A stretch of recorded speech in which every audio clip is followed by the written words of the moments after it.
my face so that you can see full screen what we're looking at today. And I apologize for the endless loop. Whoops, excuse me. We're going to go back over here and I'm going to show you guys exactly what this looks like. So if you have not used Auto-GPT or played around with this library at all, this is the most popular library on all of GitHub. And it has been for some time now. This has been iterated on for over a month now. And since it's been published, there's been a lot of additional buzz and development on it. This latest version is really, really fantastic. We're going to go through exactly how to set it up, how to install it.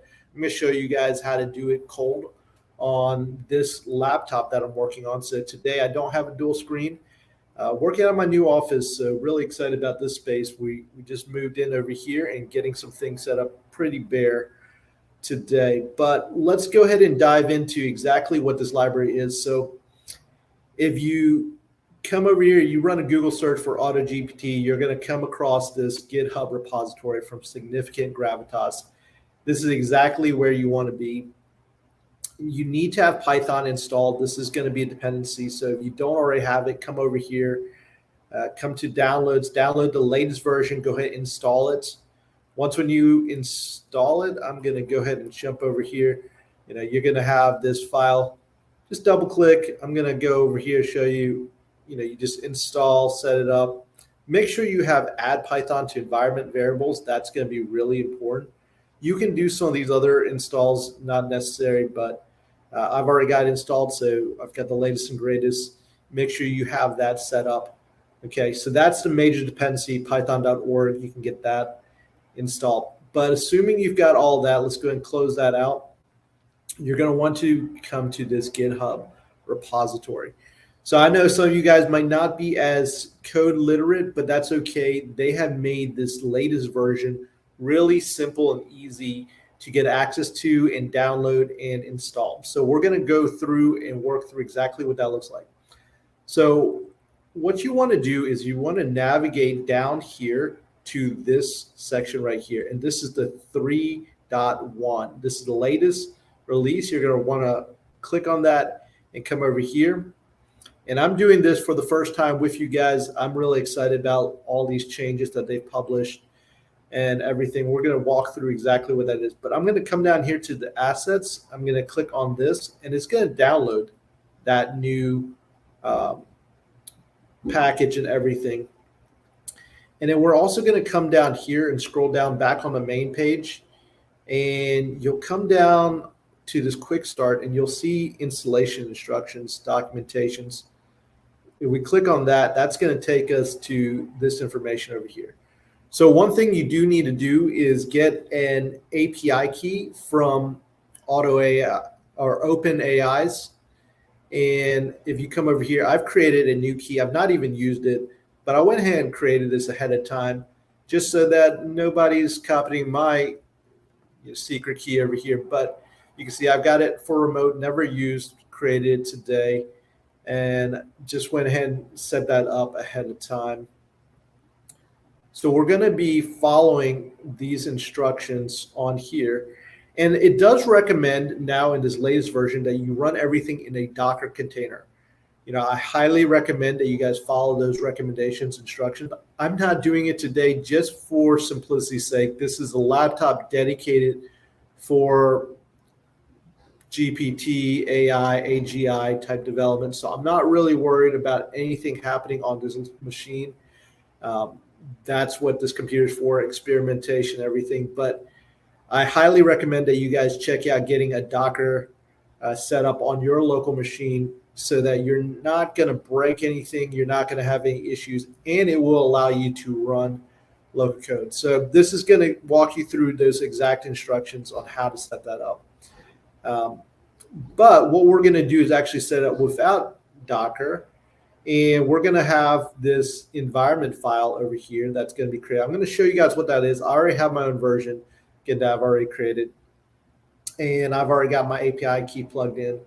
But this is walking you through exactly how to set it up. So let's go ahead and look at our source code and grab that. So I'm going to come over here, and I've got this new folder path zip file. I'm just going to copy this entire folder, and I've got a new folder over here already created. Let's just go ahead and drop that whole thing right in here. So paste it. It's going to take a second. Okay, there's a lot more files in this new release. It seems like they've done quite a bit in here. And in one of my older videos, we reviewed the 2.0 release, and there was a lot that was already done on there. So let's go ahead and take a look at what we've got in this folder path. So the first thing you'll see is we've got all of these folders. We've got some data over here that doesn't really have anything. There's an Auto-GPT folder. So this is going to have all of the modules and libraries and commands in here. And there's a docs folder. So it looks like this is the documentation for how to use different components and the challenges. We've got a scripts folder, which looks like it's running your initial tests and checks. We've got some additional tests in here. And once when you actually run this, it will actually create another folder, which is going to be the workspace. So we don't have that in here yet, but these are the other files that are really important. So this environment.env.template, this file is very, very important. This is something that we're going to be using to create our environment file, our .env file. And then here's some of these other files like the requirements and whatnot. So they've already got a run.bat file. That's going to be very, very useful. We're going to run that. It's going to automatically install all the dependencies and everything else. Let's see how that works out for us. And so we will work through that. So the first thing I want to do is show you guys what's in this environment file, because this sometimes is a little bit intimidating. I'm just going to open it with my notepad over here just once. And you can see all of these different settings. And what this allows Python, which is a scripting language that we've already loaded, do is it's going to use these as environmental variables. Okay, it's going to load all these different values in, and that's going to allow our code to be able to reference it as if it was referencing an environmental variable on your operating system. So if you don't know what that is, there's a lot of great content. You can Google that, find out what that is. But essentially, it's a system variable that your operating system has access to, and then now we can access it directly. It's just another way to store variables outside of your script itself. So over here, we've got our reference to our LLM provider, large language and model provider. And we've got a reference to our OpenAI API key. And so over here, you need to paste your secret key over here. This is the major thing that you need to do for any of this to run. So you have to set that up. The other part that's really important is if you don't have, or if this is your first time creating your API key in OpenAI, you might not have access to the GPT-4 model. And so what you're going to want to do is you're going to want to remove the hashtag over here and change it to 3.5.turbo or -turbo. And then you're going to want to come over here to the smart token limit and update this to 4,000, because you're only going to be able to use the 3.5 model. And there's a limitation for that, which is going to be the 4,000 token limit. So you got to update that. If you don't, your model is not going to run. Your code is not going to run whatsoever. It's going to give you back all sorts of limitation issues and errors. So make sure you make those updates. There's a bunch of other settings in here. So by default, it's going to use local memory. I have a Pinecone account. Pinecone's a free vector store. You can go out there, look at that, and add in your API key in your environment. We're not doing that today. There's some other ones over here like Redis, Weavit. We're looking at Milvus as a alternative to Pinecone. I've been really impressed by some of the performance and security options that are available on Milvus. So we're actually going to start playing around with that for some of our client store setup. And that's a completely different solution, which we'll cover in another video in the future. Here's some of the other options in here, some of the other features. So image generation, audio to text, text to audio is also available through 11 Labs and some of these other TTS text to speech providers. You've got Twitter API, so if you want to create a Twitter bot, you can do that. And then here's some other options down here. I'm going to scroll all the way back up. There are a bunch of new commands that are available. And so this is in here as well. We're not going to cover exactly what these do today, but they've added a lot in here. It's really, really exciting. Just the potential of what you're able to do with this new Auto-GPT model is really exciting. So this is my first time looking at it, running with it. So we're going to see what that allows us to do. I'm going to come over here. I've already created my environment file. And so I'm just going to copy and paste it over here. Normally you would have to modify your own version. Like I said, I don't want to show all of the internet, my environment file and my secret key and all that stuff. Okay, so let's go back over here to our setup. We've already done this step over here in the main Auto-GPT folder. And we've already modified it, created it, all of that good stuff, and saved and closed it. Okay, and so now all we want to do is run the model. And they've made it really, really easy. Here's a warning, because of security features, you're not going to be able to run Python code, so we're not going to do that by default when you're running it without Docker. So just note that they've changed some of the features, they've updated it. There's really, really looks promising, but I think it's really, really smart that they're wanting that. It's going to change the barriers for entry. It's going to make it a little bit harder, I think, for new people to adopt and use Auto-GPT, but it's going to make it a whole lot safer and less likely to take over the world, because you can just shut down the Docker container potentially. So always something to watch out for as you're playing with this type of stuff. So let's open a terminal in here, and we'll just go ahead and take a look at what's in here. And I think we should just be able to run.bat. So I have not run this before. I'm following their installation instruction guides. So let's see what happens over here. It says it should install all the requirements. It does not look like it is able to run. Run.bat was not found. This is not but it does exist. If you trust a command, okay, run it instead with run.bat. Okay, so we're going to do that. There we go. So of course it's going to install, it's automatically installing all the requirements from the requirement file. Of course it actually told me to do that. And I did not do that. So that was my mistake, but luckily we're able to read and follow instructions. So here's all the new dependencies. And while it's installing that, I really love that they're using Spacey for text processing, natural language processing. That's a popular data science package. They've got some other markdown packages, OpenAI. All right, so let's go back over here for a second and take a look at the release and what they have over here.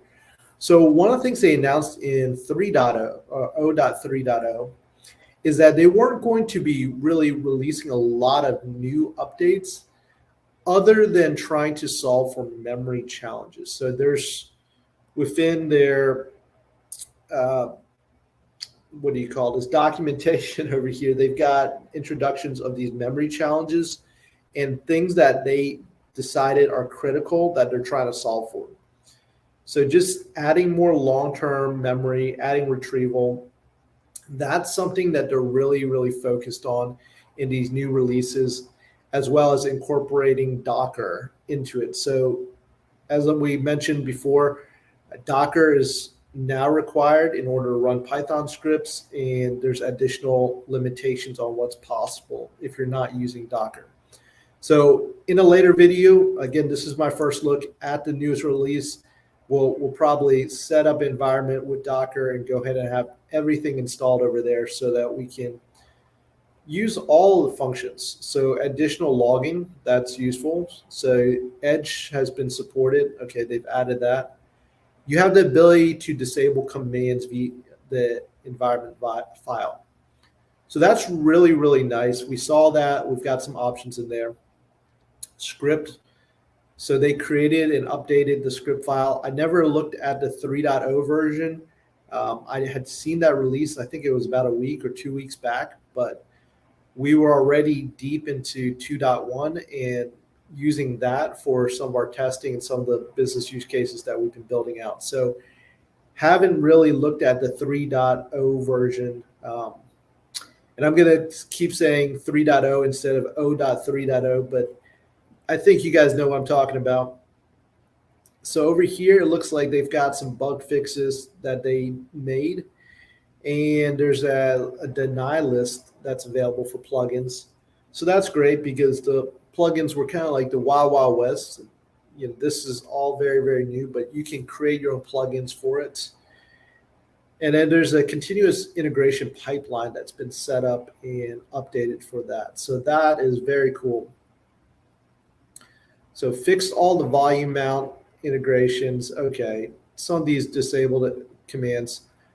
I think that a lot of the issues that we were seeing in the 0.2 releases dealing with the JSON file and some of those challenges have already been sorted out. Haven't seen too much else on there. Okay, so catch JSON errors in summary memory. So there's still some issues with that, and I think that's going to be ongoing. There's a lot of different NLP type checks and balances that you can add in, but at the end of the day, you've got to iteratively run that. You've got to fix some of the agent stuff. All right, so there's some integration with different memory stores and vector stores, and then showing some additional challenges over here. So that's all being built out. That looks really good. We've got a lot of new contributors. So let's go take a look at everything that's over here. Okay, it looks like we've got everything updated, installed. It's asking us to update pip. Pip is constantly being updated, so we might need to do that. And we can see here's all the latest and greatest over here. All right, that's great. Let's go ahead and take a look at what is going on. I want Auto-GPT to and so I think this is our simpler prompt instead of giving the role, which is similar to a system prompt, and then the human prompt being all of those different tasks that you wanted to do. I think they've really simplified it. So I want Auto-GPT to research YouTube videos that talk about e-commerce best practices in 2023.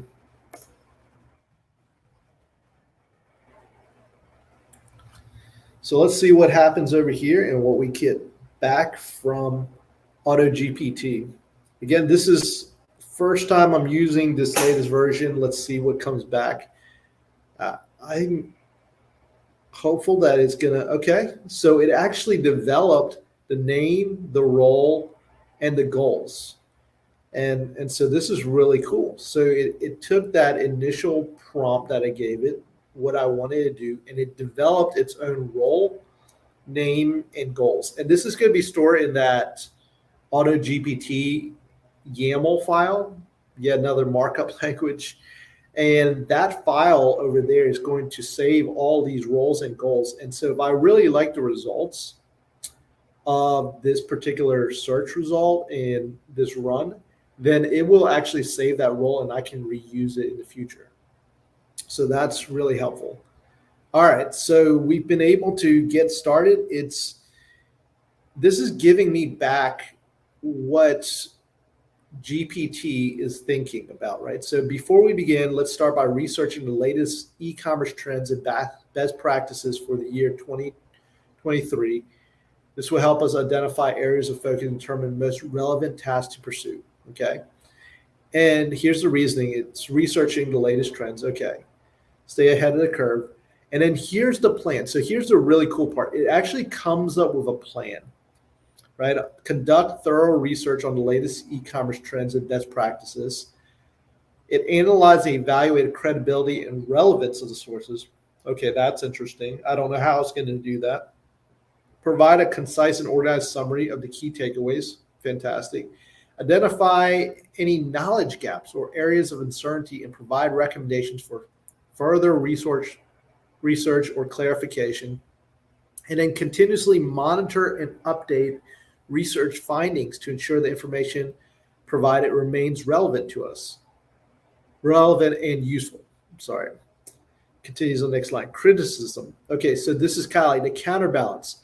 We need to ensure that we are using reliable sources and that information we provide is accurate and up to date. We need to continuously monitor and update our research findings to ensure the information provided remains relevant and useful. So that's fantastic. Those are things maybe we wouldn't have thought of.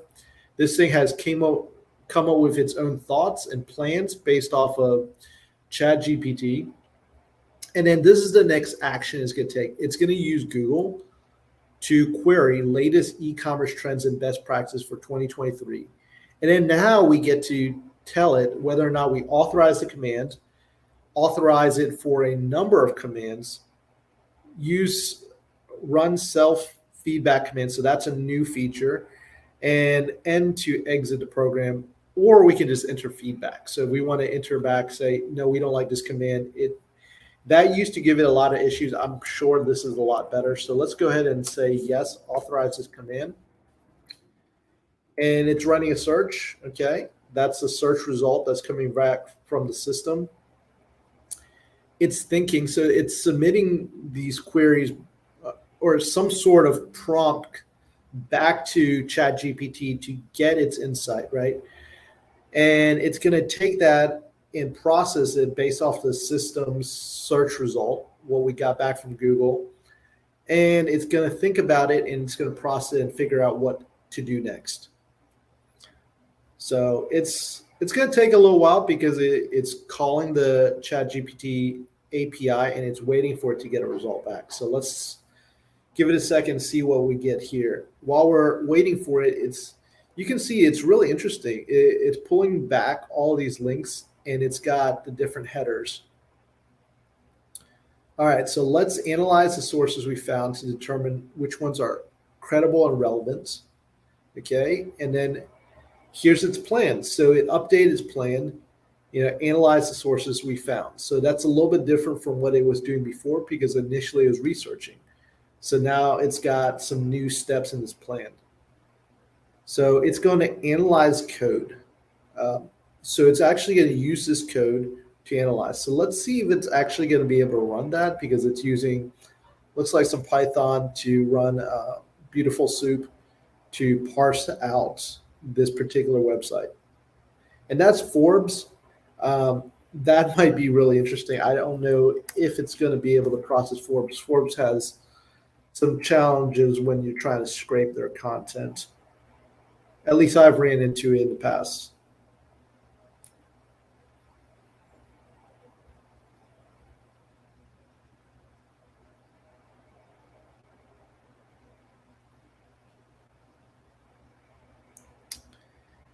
And if this doesn't run, we can then give it additional feedback or we can run self feedback commands. Right. So I'm interested to see what comes back because if it does not run as expected, then we can try S to see what it gives itself as feedback and how it's going to think about processing and moving forward.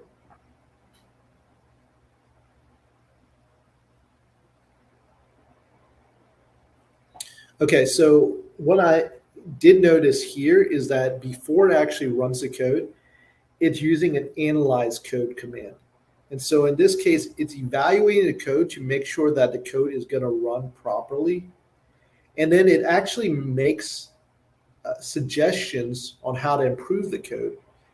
So incorporate the suggestions we received to improve the code, test the code to ensure it works as expected, save improved code to file. So that's interesting because now it's on a different plan altogether. And I'm curious if we actually need to do this or not, but let's just see what happens if we do this. I'm not sure that the Python code is going to run based off of the warning that we saw in the documentation.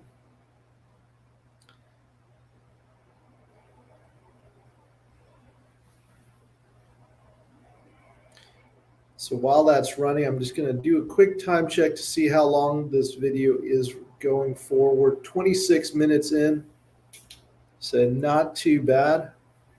But just in the interest of time, we probably won't get through the full results of what this run is going to do.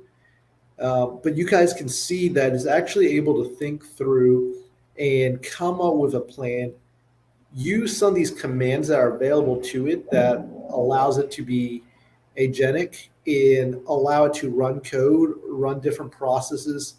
And it's actually able to execute these things by itself. Okay, so it's updated this code and it's written it out as a script. Now it's going to execute the improved code. So it's execute Python file. I don't know that this is going to work. This is the thing that we were talking about a second ago. So let's just go ahead and authorize it and see if it works. And it looks like we're not able to execute it because the file does not exist. So I thought it wrote that. It returned it,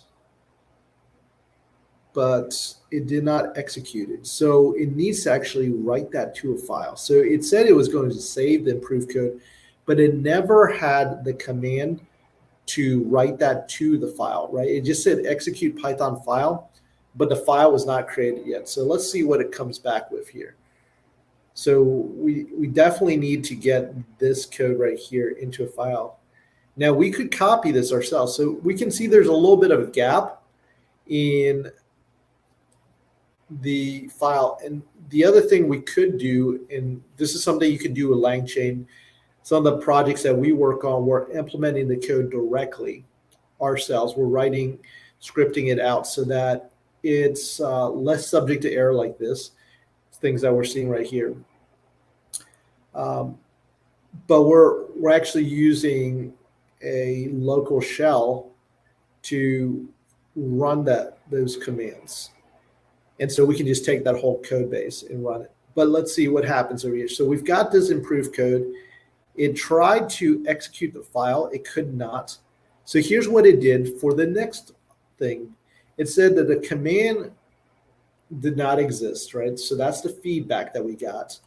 And so it looks like the file we're trying to execute does not exist. Let's write the improved code to a file. So it actually stored the last result in memory. And it's going to actually write that to a file and execute it.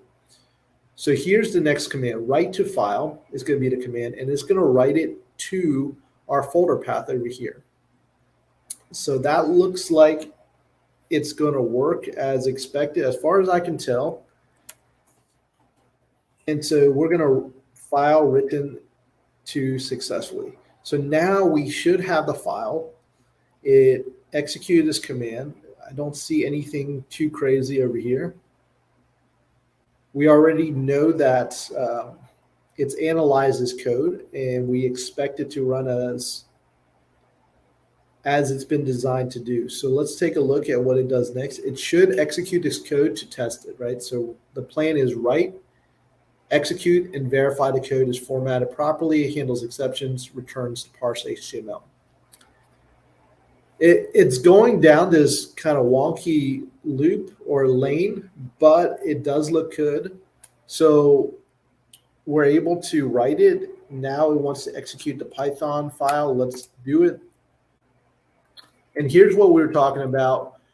You cannot run the script because it's not in a container. And so we would have to install Docker and Docker Composer and do all that setup. So we're not going to be able to write the Python script over here. So what I'm going to do now, depending on what it comes back with, is I'm actually going to ask it to see if it can scan and analyze the website itself using Chromium, right? Using Selenium on the back end to just analyze that particular website. And we'll take a look at if that option works. If it doesn't, then we'll just kind of end our demo over here, but there's a lot of flexibility with this tool. So let's instead take a look at what we can do using our own feedback. Let's analyze the website URL using the browser instead of a Python script, since that is not enabled currently. So now we're giving it human feedback. We're telling the agent essentially this is the challenge that we're facing, and we want to use the browser. So it's thinking about it, and it's going to figure out whether or not it can do that or what the command is. And in the 2.0.2 version, in that series, it would pop up a Selenium browser and it would analyze everything. It was not headless. So we could actually see it scraping the website essentially and analyzing everything and parsing it. And so I thought that was pretty cool. But now this new version is running that browser window completely headless, which means you don't see it on your screen, and it does it all in the background. And let's see. So now we're going to use the browse website command to analyze the Forbes article. Fantastic. That's exactly what I wanted to do. And you can see that it's going to browse the website. It's going to give this as the argument, and it's going to ask this question. And we want to go ahead and allow it to do that. Once we get all that information back, it's going to save that information to a file. So let's see what happens over here. I'm not sure what it downloaded over there, but it looks like there's some dev tools. We're just going to go with it. Okay, I think what it did is probably scraped the entire website and parsed it into different chunks and stored it in memory, which is similar to what you would do in a vector store. You would recursively split it into different chunks and pass that into your vector store so that you could run similarity search or any other type of query against that data. So you could reuse that data set in the future. So you can see now it returned back the answer that it gathered from that website, and it's thinking about what to do next. So let's see what comes back with now.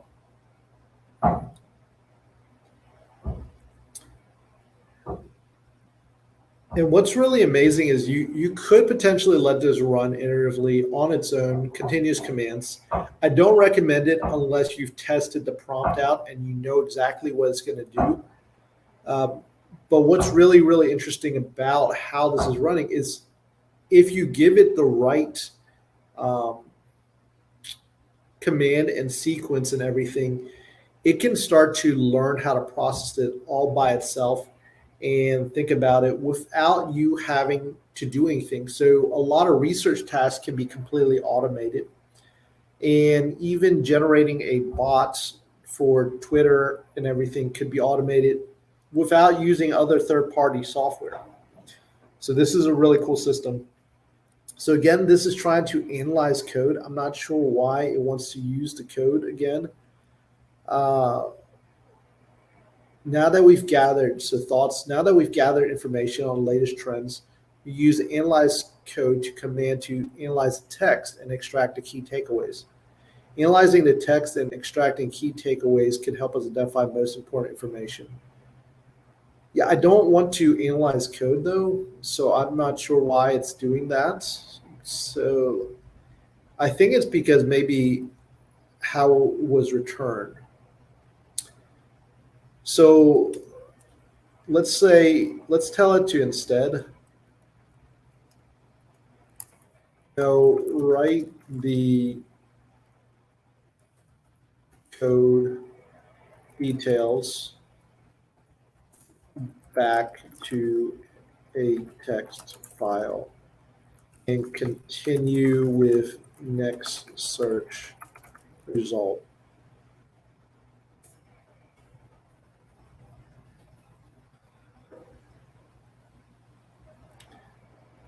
So this is essentially you have an agent going out there doing the work, and now you're giving it feedback. You're like the manager, it's the worker, it's doing its job, coming back to you for more information.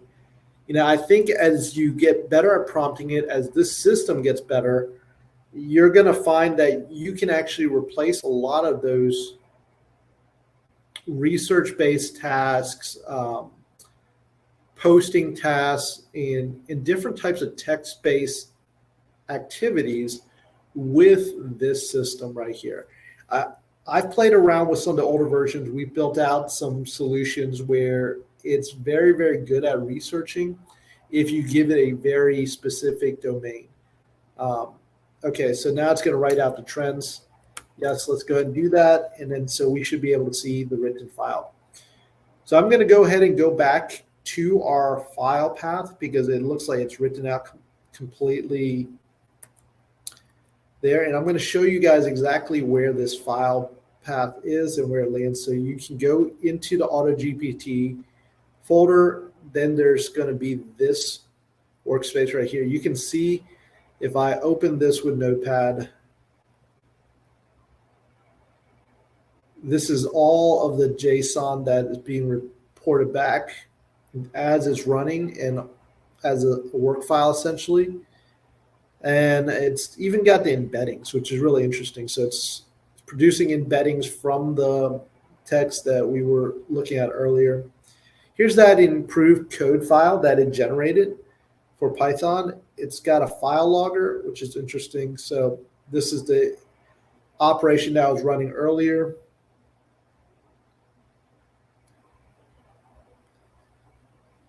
And then here's the trends file that we were able to get it to write back to. So I don't find this particular result too useful. Again, this is coming from Forbes. Not sure what Forbes website has on there. There's a lot of different clickbaity type stuff in there. So the more specific you are, the more instructive you are about your commands, the better results you're going to be. It's just like how you learn how to prompt ChatGPT. The better you get at developing your prompts and the more specific, the better results you're going to have over here. So I'm going to play around with additional prompts and additional settings in this particular version. We're going to set up a Docker container and we're going to continue using this version of Auto-GPT to see what type of results we can get.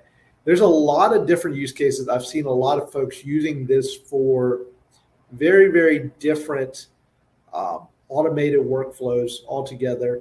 And I think the sky's the limit. There's so much potential, especially since you can actually read in the GitHub repository and have this improve the code of the repo itself. So you can actually self-improve its code base and run it. So you can imagine running two containers, constantly publishing to the GitHub repository, downloading and updating new version, and then restarting a Docker container with the newest version and then running that locally using the agent.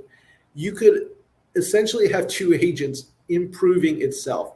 Now, I don't know what that looks like. It's probably going to break a lot, but the possibilities are out there. It's certainly capable of doing it. Whether or not it will work well or not is still remains to be seen. I can imagine if you took a genetic algorithm approach of having 50 or 100 of these things constantly learning and improving and rebuilding itself and then testing to see the latest and greatest version, stable release, you could end up with some pretty wild results. I would hate to be responsible for the outcomes of what that would look like, but I can imagine that using a genetic algorithm approach to building and releasing new versions of AutoGPT could lead to some very crazy results. So that's it for today. Hopefully, you guys have enjoyed this demo of what's possible with AutoGPT. This stuff is still very experimental. They call themselves an experiment, and they're building new products on top of this constantly, new add-ins and new challenges. So this technology will continue to improve. My takeaway for 2023 is you have to learn how to prompt better and start using these technologies and automating workflows as much as possible. If you're not doing this, you will get behind. This technology will continue to get better and evolve. And the people that know how to use it are going to really have a leg up. So that's my time for today, guys. Hopefully you have found this helpful, informative, useful for what you guys are doing in the data technology space, in the AI space, whatever it is. If I can help you, feel free to reach out. This is what we do day in, day out with different clients, different use cases, experimentation, and knowledge store build out. So that's it for me. Until next time, take care. God